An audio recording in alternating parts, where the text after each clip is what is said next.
Hello everyone, and welcome to a Let's Play of a Mario fan game that, well, it's quite unique in that it takes this character Waluigi that we don't know that much about, and turns him into the main, well, anti-hero? Whatever. Regardless, it's very interesting. Let's play Psycho Waluigi. No, seriously, what do you actually know about Waluigi? I believe he started out in Mario Party 2 as, well, a more interesting villain than Bowser, since he's basically comic relief. Anyway, let's see exactly what this fan game turns him into. Join me on this, and we'll see how it goes. Now, I did already start playing this, but regardless, let's jump right in. I didn't really play it all that much, really, just get a feel for it. So anyway, here's the story. Yeah, Waluigi falls down out of the sky after being very cruel to a couple of birds, knocked out and ends up in Wonderland, only instead of this being Wonderland, he's got a strange voice in his head. Psycho Iris. Yeah, because every time you get knocked out, this could happen. Hey, it's Mario, okay? You go down pipes, blocks float in the air, that kind of thing. This isn't that big of a stretch, is it? Yes. It's called Unconscia, and in this world, Waluigi has psychic powers. Yeah, not unsettling at all that it's a giant purple eye. I'm sure this won't have any problems. Yeah. Anyway, being Waluigi, I wonder exactly where this game is going to go. By the way, actually, as a villain, what do you think of him? Because, like I said, what I really love about this game is that they take him as being probably one of the most underdeveloped Mario characters ever created. I mean, come on, the first time you see him, he's absolutely greater than Bowser. And here, we go with the theme. It's actually time for Waluigi to take a stand.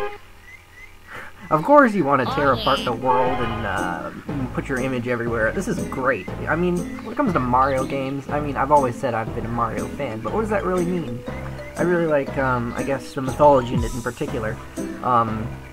You know, like I said, they turned Bowser into comic relief for like half of his things. Here, Waluigi, it's like untouched potential.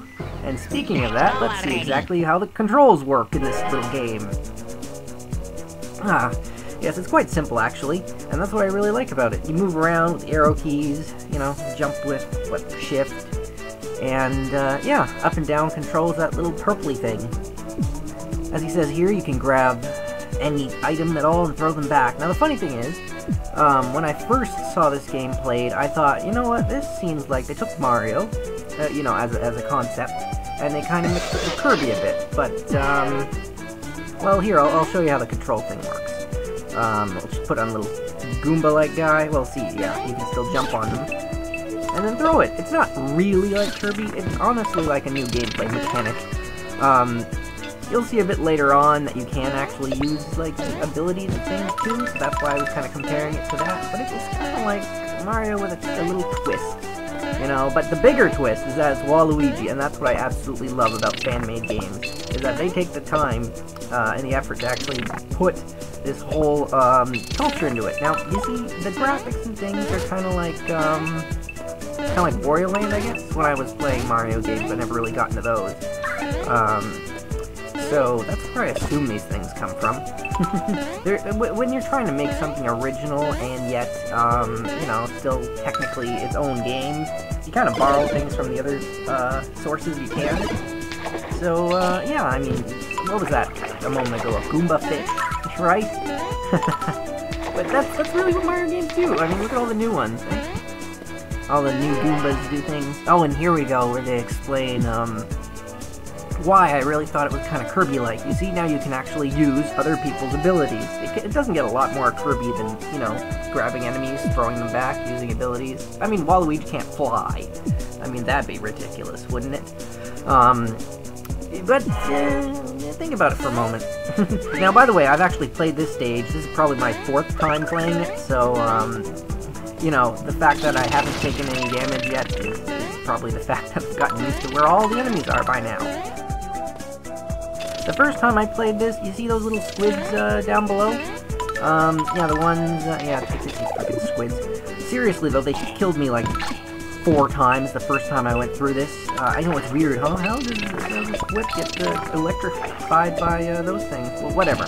Anyway, really what this game is all about, I've played it quite a bit. It's really more about treasure collection than anything. I mean, a few coins here and there won't hurt things, but really, you know, it's, when you take damage... Oh, here we go. Yeah, devoted underlings. This is the really cool part, that I really like, too. It's kind of like, instead of items, you've got these little things that disappear when you get hit. Wait a minute. That's exactly the same thing as items. You get a fire flower in Mario, you get a hit, you stop shooting fireballs. They just call them eye flies. You'll see, they're a little bit creepy, but, they're, I don't know. As far as original characters go, I quite like them. Here we go. So we get the pink one. There we go, see it there? And I can actually double jump. How cool is that? Now, since I played through this stage a few times, the reason I'm going down first to kill those guys is going to be clear in a moment. Look at this, double jump, man! Double jump in a Mario game, it doesn't get more broken than that. This is cake edit level brokenness. Anyway, yeah, when I was saying that it was treasure related, you'll see near the end, but basically, it's kind of like a reason to find every secret area. And here's the first one where, yeah, you can see that giant gold diamond up there. Oh man, jumping on these little note block-esque things is such a pain. Alright, so I butchered that, but at least I didn't die, okay? And actually, if you fall down pits, you just jump back up, kind of thing. Like I said, when you take damage, you lose coins, so it's kind of like the better your score is, the less you've died, I guess, something like that. It's kind of cool being able to throw piranha plants just out of nowhere. And there's the blue, eggplant thing, but forget that. I've got a double jump. There is no time in the world that you don't want to double jump. I mean, we'll figure out what the blue one does later, okay? Look, double jump, trust me. Double jump! You don't argue with those kind of physics. Look at this. Here we go. Actually, this would have been a lot harder if I had just grabbed the blue one. Man, those things are fast. I think those are the worst enemies in the game right now. I mean, it's so simple, right? They just roll back and forth. But, you know, the less they are, the faster they get, and they're covered in spikes. You can't jump on them. Ooh, you're trying to get me, Mr. Squid, but this time I'm going to use you. Oh, that sounded a bit wrong. Well, it's mind control. Isn't mind control a bit wrong in the first place? Here we go. Shred that a bit. And, get over here. Man, my life is doing very good. What's the max on that? 8? Whatever. It's unnecessary. You start with a little bit less, so thankfully you still get some heart pickups here and there. Interestingly enough, these look like dark Goombas kind of thing. I'm pretty sure they're unique. They remind me a bit of the enemies from, Paper Mario, I guess. I like how you kind of have the choice to jump on things or just grab and chuck them at absolutely everything. What can I talk about now? Well, you know what? Waluigi, what do we know about him, really? I mean, okay, he's got his eggplants as a kind of a gimmick. Kind of how Wario had that. Yeah, they got hidden blocks here. I hope those don't come out a lot more in future levels. Hidden blocks are such a pain. Oh, here we go, walruses. Oh, man. They're pretty strong enemies, but they're my favorite ability to use against... Watch this, that friggin' totem pole. Boom! Oh, you are gone in a second. Like I was saying, though, Mario Party 2, his whole board was just bombs and piranha plants. Like, it doesn't get much more strangely twisted than that. I mean, he had the theme of course, hating Luigi, and... Yeah, okay, we're about to end the level here, but I'm just saying, I mean, if you want to, you know, play a game where you get to take over kingdoms every level, with this character that they basically, they turned this guy into much more than the Mario series, was using him for, okay? I really appreciate it. And, I should try and grab this thing so I can throw it at the king, because you'll see he's got his own kind of attack, but it's quite simple then. I can stop. There we go. Okay, now I'm just gonna throw it at him. Oh, great, it made me eat it. Okay, apparently I can't. But all you do at the end of the level is destroy the king, and we've won. Yes, now here's the point where the score comes into play. The more you've gotten, the better your crown score, and I think if you get a crown in every level, you unlock new ones. I love this cutscene. Oh man, look at this. Statues everywhere.